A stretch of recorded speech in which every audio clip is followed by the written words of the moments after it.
With this apparatus, you will be able to see what happens to electrons when they are acted on by electrical forces and magnetic forces that we can produce and measure. One of the things that we'll be able to determine from our observations is the mass of an electron. This tube contains a little hydrogen, and over here there's an electron gun aimed upward. The source of electrons is a heated cathode at the bottom of the gun. The electrons are accelerated upward by a potential difference applied between the cathode and the cone-shaped anode above it. The accelerating potential we read on this meter. Now, once we have a moving stream of electrons, we have a second way of controlling their motion, namely by a magnetic field. We know that a charge moving across a magnetic field has a deflecting force on it. We use these coils to produce our magnetic field. A current flowing around a circular coil like this produces a magnetic field at the center that has a direction perpendicular to the face of the coil and a magnitude proportional to the current flowing. This apparatus has two coils arranged in such a way that there is a very uniform field between them, so that wherever an electron is found within the tube, the effect of the field will be the same. Coils arranged in this way, these are one coil radius apart, are known as Helmholtz coils. You can see that the electrons are going to be moving upward in this direction. The field is horizontal in this direction, or perpendicular to the motion of the electrons. To measure the field strength, we read the current in the coils on this meter. I've made a calibration curve showing the magnitude of the field for each value of the current. As you might expect, it's a straight line. In other words, the field is proportional to the current. Now let's turn on the tube. We'll start with no magnetic field, that is, with no current in the coils. As I turn up the gun voltage, which you can read on the top meter, we see the beam of moving electrons. It's visible, or at least visible in the dark, because the electrons make the gas in the tube glow along the path of the stream. Now notice that since we know the voltage applied to the gun, we know the kinetic energy of the electrons as they leave the gun.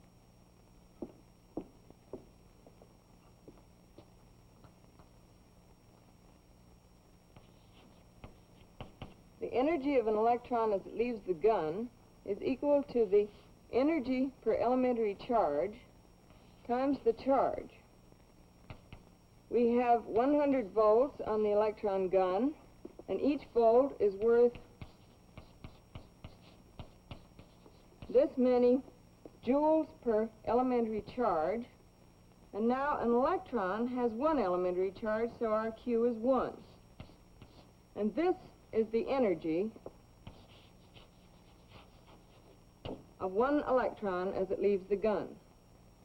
Now let's turn on the magnetic field, which will change the direction of the electrons, but of course won't change this kinetic energy.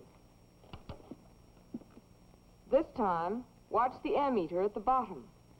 As we increase the field, we increase the deflecting force on the beam.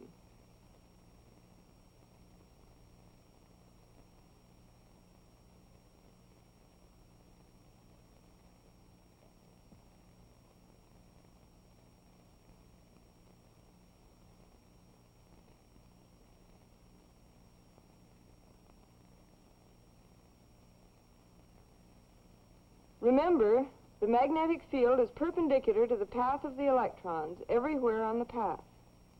Thus, the magnetic force is the centripetal force acting on the electrons.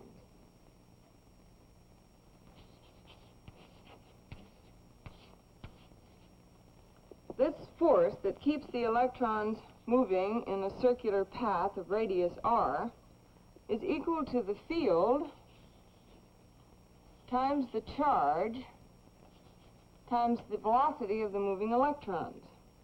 Since V occurs on both sides of this equation, we can write this more simply in terms of momentum.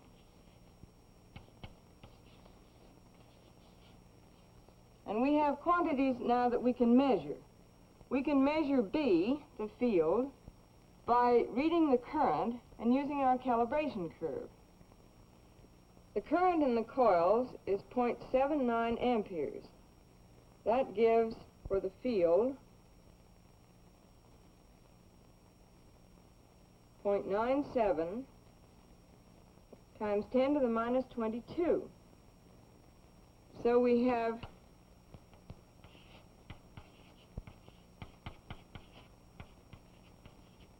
this for the field, and Q is still 1. And now we have to measure R.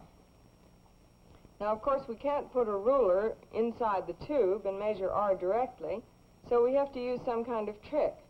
There are a number of ways we could do this, but what I've done is this. I've taken a picture of the circle formed by the electron beam. Then I've removed the tube, and I've taken another picture of a scale put in exactly the same plane occupied by the beam. Here are the pictures. I've cut this along the scale, and now I can use it to find the diameter of the electron beam. The diameter is 11 centimeters, and R is half of this, 5.5 centimeters, or 0.055 meters. So here we have the momentum of an electron traveling in the particular circle that we've been watching. Now it's clear that from these two equations we can determine both the mass and the velocity. And when we do this, for the particular values we have here, we get the mass of an electron is equal to 0.89 times 10 to the minus 30 kilograms. Incidentally, the velocity in this case is about 6 times 10 to the 6th meters per second. Now I have the results of some other measurements that we've made with different values of V and B. Here you can see that although the accelerating potential varies quite a bit, and the field varies, giving different values for the radius of the circle and for the velocity of the electrons, still, the value that we get for M turns out to be always just about 10 to the minus 30. In other words, no matter how we do this experiment, we always get about the same value for the mass of an electron. We can also check very easily how the radius of the electron beam depends on the voltage and current.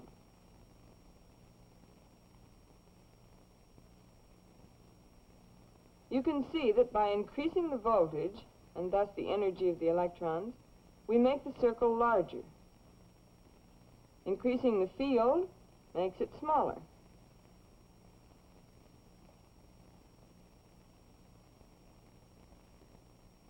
In fact, if you want to do a little algebra, you can find out from these two equations exactly how R should vary with V and B.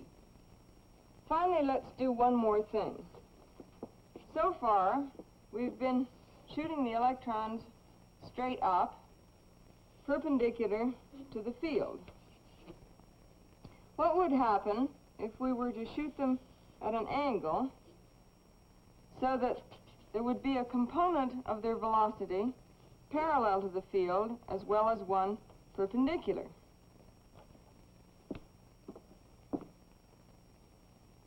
I'll rotate the tube like this, so that the direction in which the gun is aimed will make different angles with the direction of the field. The vertical component of the electron velocity will still be affected by the magnetic field, but not the horizontal component.